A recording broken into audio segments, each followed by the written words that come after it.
At midnight, behind walls sealed against the dying world, a stranger entered the prince's fortress, and no one saw him arrive. The Red Death had long devastated the country.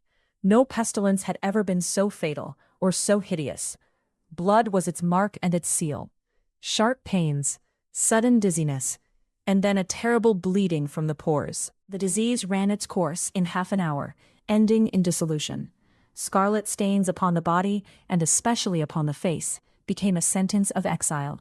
Once marked, the victim was shut out from aid and sympathy, as though the living could no longer bear to acknowledge him. But Prince Prospero was happy, dauntless, and sagacious, or believed himself to be.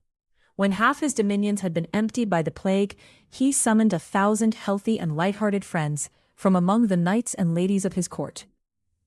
With them, he withdrew into the deep seclusion of a fortified abbey. The abbey was vast and magnificent, shaped according to the prince's eccentric taste.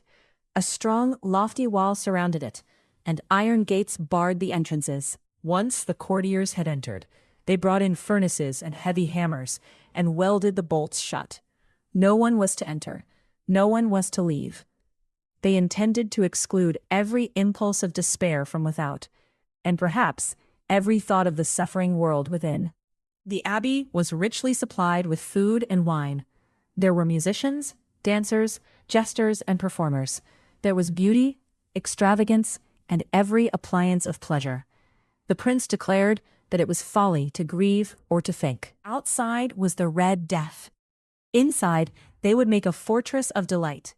For 5 or 6 months, while the pestilence raged more furiously than ever beyond the walls, the prince entertained his guests. At last he prepared a masked ball of unusual magnificence. The revel was held in 7 connected chambers, arranged with deliberate irregularity. Unlike the long, straight suites of ordinary palaces, these rooms turned sharply every few dozen yards, so that no one could see more than one chamber at a time. Each room possessed its own color and atmosphere. The first was blue, with blue windows and blue decorations. The second was purple. The third was green. The fourth glowed with orange. The fifth was white, and the sixth violet. At the western end stood the 7th chamber, shrouded from ceiling to floor in black velvet. Its carpet was black as well. But its windows were not black. They were scarlet, a deep, vivid red, the color of blood. No lamp or candle burned inside the rooms. Instead, along the corridors outside, heavy tripods supported braziers of fire. Their light passed through the tinted windows and poured into each chamber, creating strange and fantastic effects. In the black room, the firelight shining through the blood-colored glass made every face appear distorted and ghastly.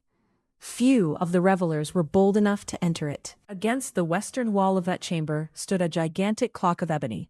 Its pendulum swung with a dull, heavy clang. Whenever the hour arrived, the clock spoke in a deep, musical voice that filled the abbey.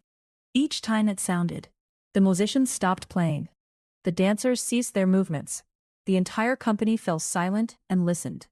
The most careless grew pale, while the older and more thoughtful guests touched their brows as if waking from a confused dream. Then, when the echoes faded, nervous laughter returned. The musicians exchanged embarrassed smiles, and the dancers promised one another that the next chime would not disturb them. But each hour brought the same interruption. The music halted. The revelers stiffened. For a brief moment, the clock seemed to remind them of something they had tried to forget. Prince Prospero possessed a bold eye for color and effect. He cared nothing for the rules of ordinary fashion. His designs were fiery, extravagant, and almost barbaric in their splendor. The masqueraders followed his taste. Their costumes were grotesque, fantastic, and sometimes beautiful. Some resembled figures from fevered dreams. Others were graceful, wanton, bizarre, or terrible. Through the 7 rooms moved a multitude of living nightmares, each taking its color from the chamber it entered. The orchestra played wildly, and the masked figures danced from room to room. The music rose, twisted, and swelled like the echo of their footsteps. Then the ebony clock struck, and every dream froze where it stood. For a moment, nothing moved except the pendulum. When the last echo died, subdued laughter returned, and the masquerade sprang to life again, more recklessly than before. Only, the black chamber remained nearly empty. As the night deepened, the red light behind its windows seemed to grow more vivid. The black hangings became more oppressive. Anyone whose foot touched the sable carpet felt the nearby clock's voice with unusual force, as though the sound had been meant for him alone. Yet the other chambers were crowded, and in them beat the feverish heart of pleasure. The revel continued until midnight.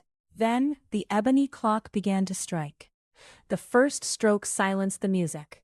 The dancers stopped. The guests stood motionless as the sound passed through the 7 rooms.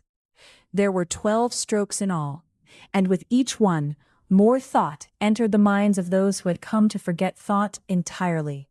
Before the final echo faded, many among the crowd became aware of a new presence. No one had seen the figure enter, yet it stood among them now. A murmur passed from room to room. Surprise became disapproval, and disapproval became terror. In a masquerade where almost any appearance might have been accepted, this stranger had crossed even the prince's broad limits of taste. The figure was tall and gaunt, wrapped from head to foot in the garments of the grave. Its mask resembled the face of a stiffened corpse so closely that even careful examination might have mistaken it for the real thing. But the costume itself was worse. The stranger had assumed the likeness of the Red Death. Its vesture was stained with blood. Across its broad brow and over every feature of its face lay the scarlet horror of the plague. The revelers recoiled. Even the most reckless among them felt that this was no jest. There are certain matters that cannot be mocked, even by those who treat life and death as entertainment. The stranger's costume possessed neither wit nor propriety. It was an insult to the suffering world beyond the gates, and perhaps to the truth hidden within the abbey. When Prince Prospero saw the figure, he first shuddered with terror or disgust. Then his face reddened with rage. He demanded to know who dared insult them with such blasphemous mockery. He ordered his courtiers to seize the stranger, unmask him, and hang him from the battlements at sunrise. The prince stood in the blue chamber, surrounded by pale courtiers. At his command, a slight movement passed through the group. The stranger was near. With a slow and solemn step, the figure approached the prince, passed within a few feet of him, and continued onward.